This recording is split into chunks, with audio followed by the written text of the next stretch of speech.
É assegurada a aposentadoria nos termos da lei para todas as pessoas, sejam elas homens ou mulheres que tenham contribuído para que no final da carreira produtiva tenha esse benefício.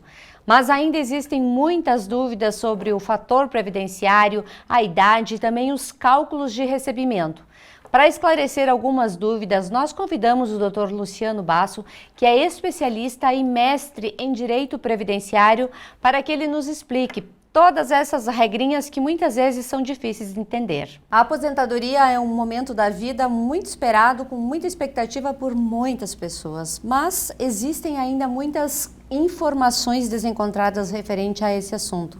Quando pedir o benefício, qual a idade, essa mudança de fator previdenciário que muitas vezes atrasa um pouquinho esse sonho de muitas pessoas.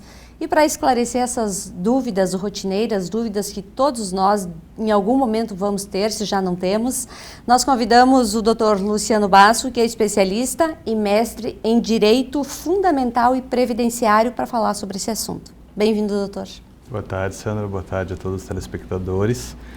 Obrigado pelo convite. Um prazer. Vamos tentar, então, esclarecer algumas dúvidas aí para o público. E a aposentadoria é um sonho realmente de todas as pessoas, né? Todos nós trabalhamos com esse objetivo de um dia parar, poder descansar. Mas também esse descanso, ele tem que ser remunerado e de uma forma que a gente consiga nos manter no mesmo padrão ou reduzir poucas coisas após esse período, né? A legislação fala que a gente vai se aposentar e a gente vai receber valores para poder viver com dignidade. Né? Claro que toda a vida contributiva do cidadão é que, na realidade, vai dar esse resultado lá no final de se ele vai realmente conseguir viver com dignidade ou não. Mas é o sonho esperado de todo mundo, todo trabalhador, com certeza. Doutor, aposentadoria, quem tem direito e quais são os pré-requisitos para se encaminhar a solicitação do benefício? A Previdência teve uma grande alteração em 2019 com a emenda 109, tá? A emenda 113 de 2019, desculpa. Antes da emenda, a gente tinha dois tipos de aposentadoria. A gente aposentava as pessoas por idade, com um mínimo de contribuição, 15 anos de contribuição, tanto homem quanto mulher, ou aposentadoria por tempo de contribuição, que o homem tinha que ter 35 anos de contribuição, a mulher 30 anos de contribuição, desde que, no mínimo, 15 anos fosse de contribuição, e a gente poderia averbar outras coisas, período rural, insalubridade, para tentar agregar tempo. Com a mudança da legislação em 2019, a partir do dia 13 de novembro de 2019, o que aconteceu? A gente hoje só tem aposentadoria por idade. A aposentadoria por idade hoje é o quê? É 65 anos homem, 62 anos mulher. 15 anos de contribuição para a mulher e 20 anos de contribuição para o homem. Claro que toda mudança de regra previdenciária, o governo acaba colocando algumas regras de transição. Certo. Para as pessoas que estavam quase no período de se aposentar poder se encaixar numa regra de transição nova. Então, tem 5 regras de transição que a gente teria que encaixar, cada caso é um caso, né, para ver se a gente consegue encaixar. Mas a regra atual hoje é essa, é 65 anos de idade homem e 62 anos de idade mulher. Como funciona a aposentadoria por faixa etária? Anos de contribuição, que você acabou de falar, mas muitas vezes assim, tem o ano de contribuição e não tem a idade, mas quer se aposentar, digamos, recebendo 100%. Como é que vai funcionar essa questão, esse cálculo todo para se chegar a um valor razoável? Hoje a gente tem que fazer uma análise de todas as contribuições do segurado para a gente poder fazer um levantamento e ver em qual das regras a gente pode encaixar ele, ou na regra geral ou nas regras da transição. A maioria das pessoas hoje tem a contribuição, só que agora elas não têm idade. Certo. Então causa um problema porque a gente tem que fazer um levantamento e inclusive informar ainda quantos anos essa pessoa tem que contribuir para que chegue na idade com um valor razoável, né? A regra antiga, falando em cálculos de aposentadoria, a regra antiga na realidade fazia uma média das 80 maiores contribuições do cidadão de julho de 94 para cá. A própria regra já descartava os 20 menores e isso, querendo ou não, elevava a média do segurado. Hoje não. Hoje, na realidade, até que haja uma lei ainda, que pode haver uma lei ordinária para alterar isso, a regra ficou o seguinte: 100% de todo o período contributivo desde julho de 94. Isso se chega a um valor. Deste valor, a pessoa receberá 60%. Nossa, que pouco. E mais 2% a cada ano trabalhado, acima dos 15 anos da mulher e 20 anos do homem. Então, é o que eu sempre falo para os segurados.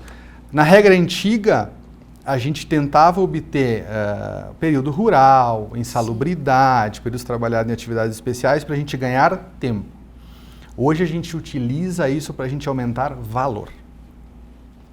Porque, na realidade, se você for fazer um levantamento, você tem 5 anos de contribuição a mais que você consegue averbar, é 10% a mais que você vai receber no seu benefício. Que vai fazer uma boa diferença lá no final. Isso mesmo.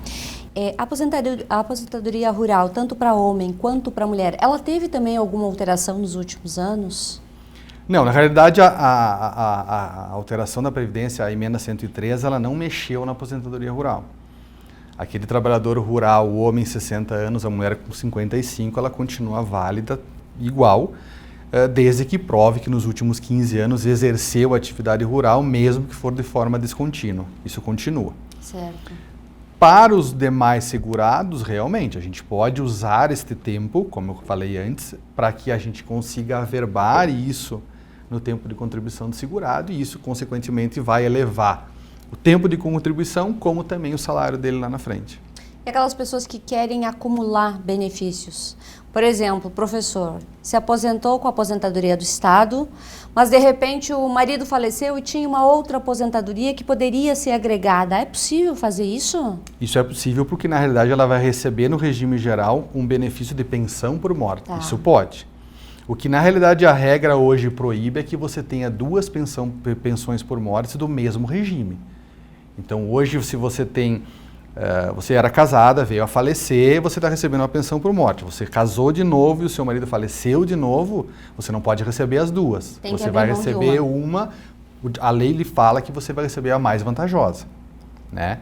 E na regra atual também você pode receber de outro regime também. Então você tem o regime próprio, como uma professora, e o regime geral.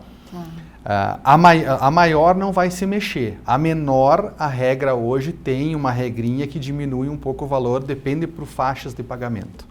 Algumas pessoas reclamam da dificuldade, muitas vezes, de se encaminhar esses benefícios e de conseguir juntar toda essa documentação. O INSS passou a ser totalmente online hoje. De que forma é juntada toda essa documentação e quando faltam documentos, existe algum outro meio para ajudar essas pessoas a facilitar esse caminho todo? Hoje o que a gente pode dizer? A gente pode dizer que as pessoas hoje teriam que procurar um profissional especialista na área para que, na realidade, esse profissional consiga fazer esse levantamento, porque você imagina assim, você vai pegar uma pessoa hoje do interior, a pessoa não tem, às vezes, nem acesso à internet. Correto. Né? O aplicativo do INSS, ele é meio intuitivo, mas a gente tem que ter um pouco de noção para mexer um pouco nele, né? Sim. E às vezes você vai juntar uma quantidade de documentos enorme de que não vai fazer diferença nenhuma aquilo no teu pedido, né?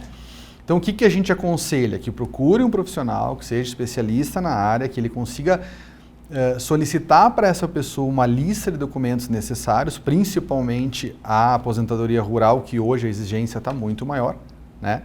Para que essa pessoa consiga fazer, escanear os documentos da forma como o sistema exige, que não pode passar de 5 mega, aquela coisa toda. Dificilmente você vai conseguir fazer isso por conta própria, né?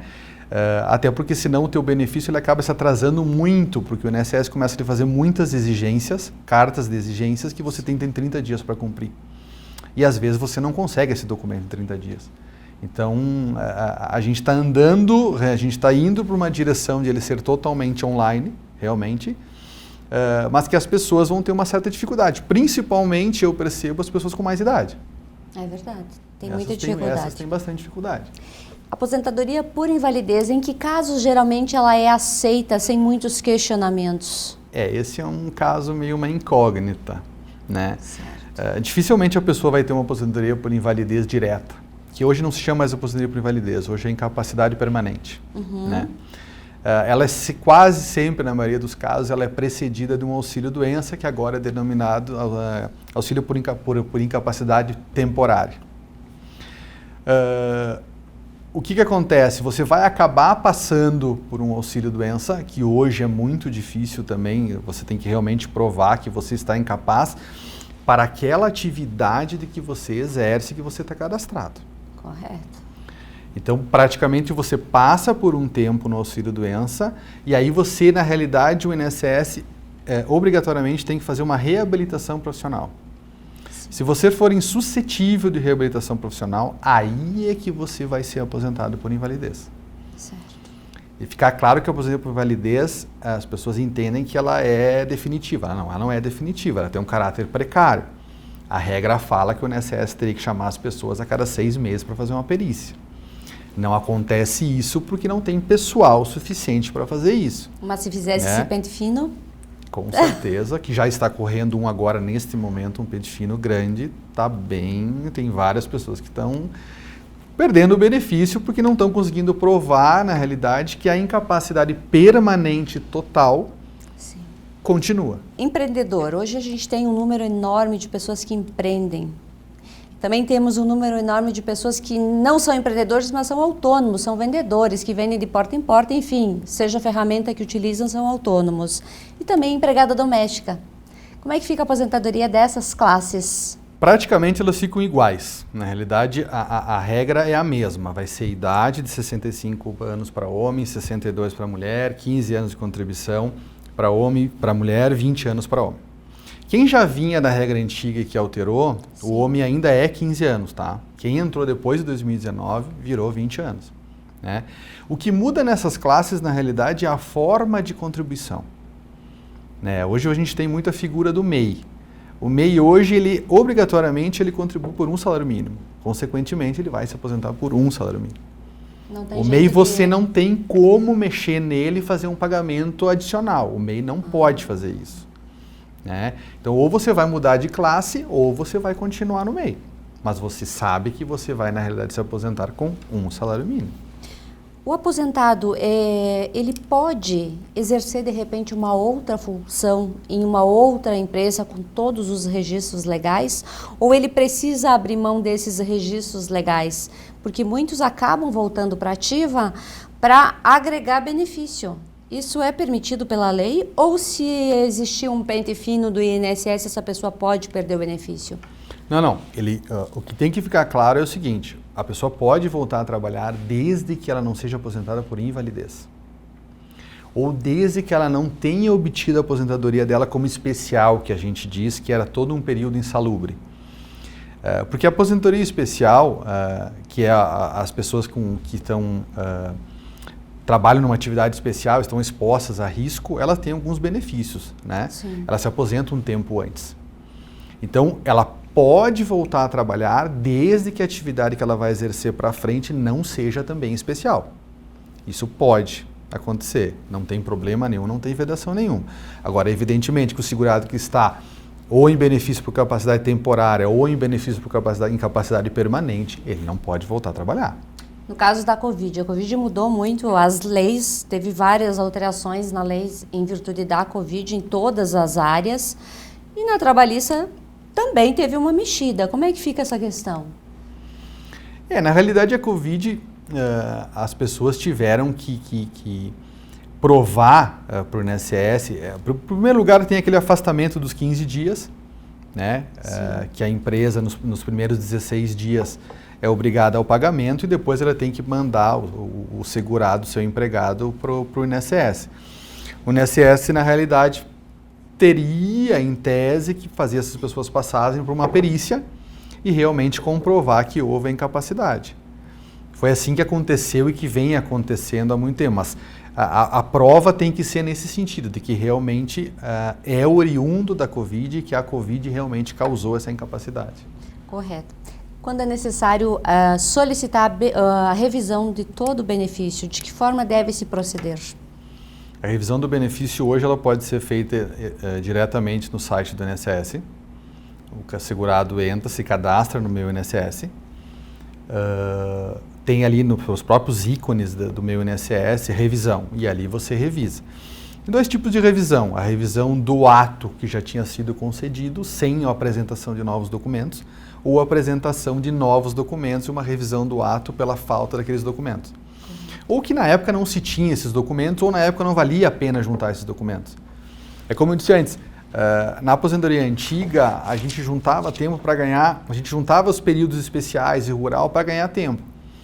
Hoje você junta para ganhar valor, para agregar o seu valor. Então você pode abrir uma revisão hoje e tentar juntar um período que era insalubre lá na época, que na época não lhe fazia diferença nenhuma. Hoje você pode. Você faz essa revisão administrativa. E a pensão por morte? Hoje ela ficou acessível para pessoas que têm uma união estável, para pessoas que conseguem comprovar um relacionamento, mesmo que não tenha um documento palpável, mas que tenha outro tipo de prova que é exigido pela justiça. Como é que funciona essa questão para requerer esse tipo de benefício? De praxe, as pessoas acabam entrando no site do meu INSS e fazendo a solicitação da pensão por morte. Quando você é casado no papel, você já tem uma pré-deferimento do INSS que já está meio cadastrado, né? Filhos desse próprio casamento e tal. Na união estável, a gente tem que juntar documentos que comprovem que havia essa união. Sim. Então, tem pessoas que têm contrato de união estável, que foi feito numa época, né? Hoje a gente acaba juntando o quê? A gente acaba juntando, na realidade, se tem filhos em comum, se tem uma conta bancária em conjunto, fotos do relacionamento, um documento que um dia lá no hospital a pessoa foi internada e essa outra companheira ficou como responsável e assinou como responsável. Então hoje você tem que fazer prova que havia essa união, né? Sim. Mas hoje a gente consegue agregar muitos documentos para fazer esse meio de prova, né? E o INSS, praticamente na maioria dos casos, está acatando sem problema nenhum. Pensão para filhos? Continua tudo igual. O problema na realidade é que agora ela mudou por cotas, né? Regra antiga, a gente recebia 100% do valor do benefício que nós teríamos direito. Certo. Hoje, na realidade, é o quê? Hoje, na realidade, a gente faz um cálculo de uma média, tá? Dos 60% mais 2 anos a cada ano trabalhado, e disso tem uma cota, é 50% e mais 10% para cada dependente. A não ser, salvo, dependente inválido. Aí Sim. é 100%. Então, hoje tem uma mãe e 2 filhos. E recebe a vida toda? Tem uma regrinha de idade, tá? A vida toda hoje a pessoa recebe se ela tiver mais de 44 anos. Se ela tiver abaixo de 44 anos, ela tem um tempo para receber. Mas hoje o que tem que ficar claro é o seguinte, a pessoa os dependentes irão receber 70%. Eu estou dando um exemplo de uma mãe e 2 filhos. Sim. Eles vão receber 70% da média. Esse filho atinge a maioridade, esses 10% morrem, não se recebe mais, e a mãe continua com 60%. Uma coisa que tem que estar bem atento. É isso mesmo. Será o 100% num caso que a família tem 5 filhos. Será o 100%. Mas desde que eles forem atingindo a maioridade, essas cotas vão caindo. Uma questão que volta e meia a gente escuta em grupos de WhatsApp, em reunião de amigos, enfim, é a não importância, digamos assim, não sei se eu estou me expressando corretamente, de contribuir para o INSS em virtude de todo esse rombo previdenciário, que provavelmente quando chega na minha idade, na sua, de repente, a gente não tem o que receber. Isso é real, é verídico, ou isso é conversa de botequim, digamos assim? Na realidade, para mim, no meu ponto de vista, isso é um equívoco, tá? Até pelo que, na regra antiga, a gente sempre teve teto do INSS. O teto do INSS hoje é 6.433 com alguma coisa. Ninguém pode receber mais do que isso, tá? Na regra antiga, a gente podia ganhar até 100% do benefício. Então, a gente fazia uma média das 80 maiores, tá? Isso chegava, vamos supor, sei lá, fosse hoje 6.433. Ok, certo. Beleza. A regra nova alterou isso, tá? Ninguém pode ganhar mais do que esse valor. Mas vamos supor, na realidade, que você tinha um valor um exemplo de R$4.000 de média. Hoje tem casos que se você fizer uma contribuição, o homem, a mais de 40 anos de contribuição, a tua média passa do 100%. Eu já vi casos de 108%. Nossa! Hoje isso é possível. A regra nova hoje ela não dá limite de você receber. O limite é o 6.433. Mas abaixo disso, se você tiver uma grande contribuição, você vai ter uma aposentadoria de quase 100%. Porque você imagina o seguinte, você larga de 60% e mais 2 anos a cada ano trabalhado. Sim. Então hoje é muito interessante você juntar períodos que você na realidade deixou lá para trás, né? Porque hoje, o que a gente tem que fazer hoje? A gente tem que fazer um levantamento do segurado, hoje fazer vários questionamentos para ele, porque ele, às vezes ele não vai lembrar de um período lá atrás que ele foi seminarista, entendeu? Sim. Ah, seminarista pode? Não, pode. Ah, eu fui aluno aprendiz. Ah, vamos tentar juntar. Não, eu fiquei 1 ano no exército, mas nunca dei bola para isso. Esse 1 ano a mais é 2%.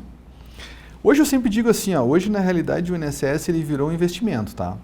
Quanto mais você investir nele, melhor, né? E pela lei federal, pela Constituição, o INSS, na realidade, hoje é a única entidade que ela jamais vai quebrar.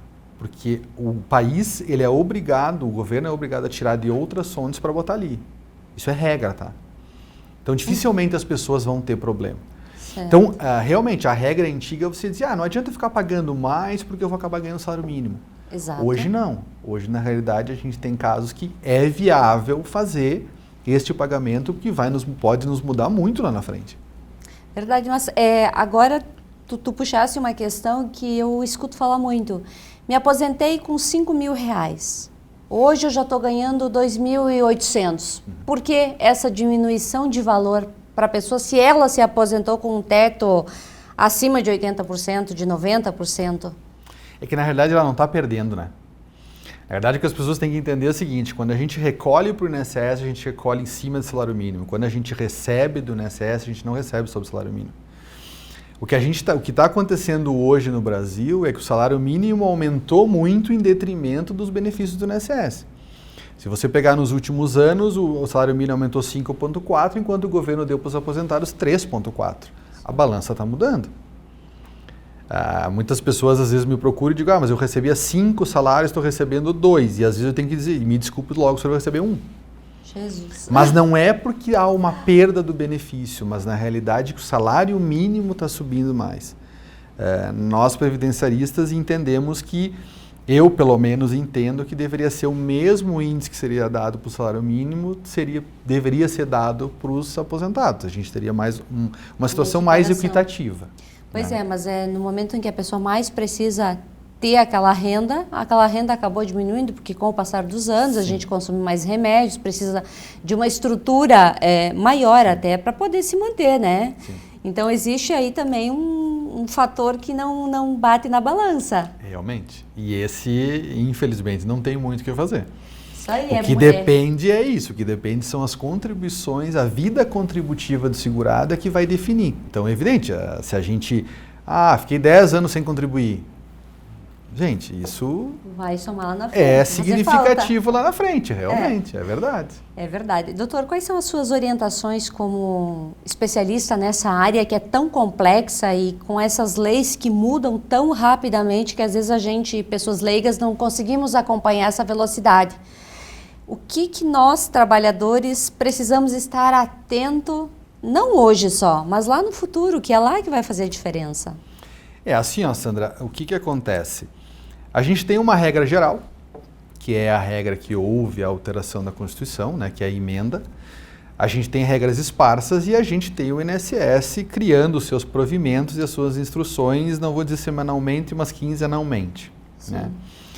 Então, o que as pessoas devem fazer é, como eu disse antes, é contratar um profissional especialista na área que trabalhe com essa área para que ele saiba todas as novidades que o INSS está lançando. Né? E hoje a gente tem a figura do planejamento previdenciário. Né? O que é o planejamento previdenciário? Hoje, para o profissional contribuinte individual ou para o facultativo, a gente consegue fazer um levantamento da vida do segurado, passado, presente e futuro. Luciano, eu quero ver que aos meus 65 anos eu tenho uma ideia de me aposentar com 4, 5 mil reais. Hoje a gente consegue fazer um planejamento para ti te dizendo o seguinte, tu tem que contribuir X por tanto tempo para você atingir essa sua meta. Sim. Ou daqui a pouco a gente vai fazer um levantamento para ti e dizer, olha, mantenha o que tu está fazendo agora, ou às vezes, olha, tu não precisa mais fazer contribuição o ano inteiro. Você pode fazer 3 contribuições por ano que você vai se aposentar com o mesmo valor lá no final. Hoje isso é possível, dentro da regra que nós temos hoje. Evidentemente que a gente faz um planejamento hoje e não pode imaginar que ele vai valer por mais 20 anos. A gente não sabe as alterações que vão ter daqui 20 anos. Mas hoje ele é possível de fazer e ele é muito interessante de fazer. Porque a gente acaba mostrando para o segurado o seguinte, ó, o que tu vem pagando, daqui a pouco nós vamos jogar isso aqui tudo fora. A gente não vai usar R$1 disso aqui. Infelizmente. E nós vamos usar a partir de agora um valor novo, que isso vai te dar diferença na tua aposentadoria. Muito bem, doutor, muito obrigada por ter vindo até a TV Erechim para a gente conversar um pouquinho desse assunto que ele é muito extenso e cada caso ele é analisado de uma forma, então a gente falou de uma forma mais genérica.